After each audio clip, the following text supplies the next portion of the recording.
আজকে আমি কিছু কথা তোমাদের সাথে বলতে চাই। এই যে আমরা বলি না সবসময় বাচ্চাদের দোষ দেই, কিন্তু বাচ্চাদের দোষ সবসময় থাকে না, বিশ্বাস করো। আমরা মা বাবারাও না কোনো জায়গায় আমাদের সন্তানদের খারাপের পিছনে দায়ী হয়ে থাকি। এই সানডের কথা বলছি, আমার মেয়ের এক ফ্রেন্ডসের জন্মদিন ছিল। তো ছেলেটা আমাকে প্রায় 10 থেকে 12 বার কল করলো। ওর যে বন্ধু, এমনি আমাদের কথাবার্তা হয় নর্মাল। ওদের একটা ক্লাস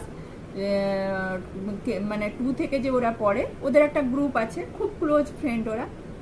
কিন্তু কোনোদিনও আমি আমার মেয়েকে কারো বাড়ি যাওয়াতে অ্যালাউ করিনি, কোনো ফ্রেন্ডসের বাড়ি আমি পাঠাইনি, এবং কোনো ফ্রেন্ডসকেও আমার বাড়িতে আমি অ্যালাউ করি না। কোনো মেয়ে বান্ধবী হলেও তাকে আমি আমার বাড়িতে অ্যালাউ করি না, কারণ যেহেতু সে অন্যের মেয়ে, এবং আমার মেয়েকেও আমি কারো বাড়িতে অ্যালাউ করি না।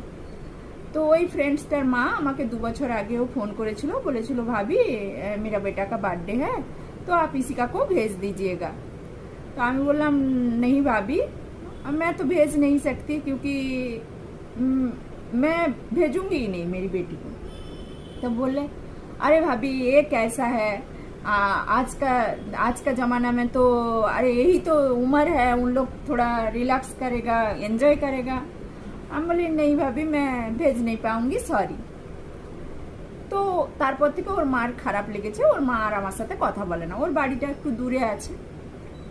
তো ও আমাকে গুগলের অ্যাড্রেস পাঠিয়েছে, কোন ক্যাফেতে পার্টি দিচ্ছে, এবং वो लिखेছে आंटी आज मेरा बर्थडे है तो आप इसी का को भेज दीजिए शाम को।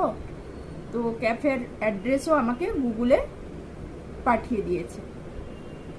আমি শুধু ওকে লিখলাম হ্যাপি বার্থডে বেটা, প্লাস ও যা যা লিখেছিল মেসেজ আমি ওগুলোকে ইগনোর করে গেলাম, ও মেসেজের কোনো উত্তর দিলাম না। তারপরে ও বারবার আমাকে কল করছে, আমি আমার মেয়েকে বললাম তুই ফোনটা তোল, আমি কাজ করছিলাম, বিজি ছিলাম, আমি বললাম তুই বলে দে আমি আসতে পারবো না। তো ভাবুন, আমার মেয়ে সুন্দরভাবেই বললো যে না রে আমি যেতে পারবো না, আমার কিছু হোমওয়ার্ক করা বাকি আছে, মন্ডে এক্সাম আছে, তো আমার পক্ষে সম্ভব হবে না। ক্লাস 9-এর বাচ্চা, ও একটা এখানকার টপ ক্যাফেতে ওর কিছু ক্লোজ ফ্রেন্ডদের নিয়ে পার্টি দিচ্ছে।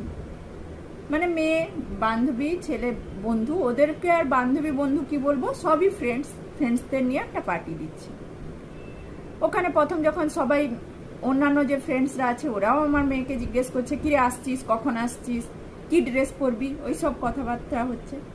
তো আমার মেয়ের সাময়িক কারণে আমার উপর একটু ওর অভিমান হলো যে মা তাকে যেতে দিল না। তখন আমি আমার মেয়েকে বললাম দেখো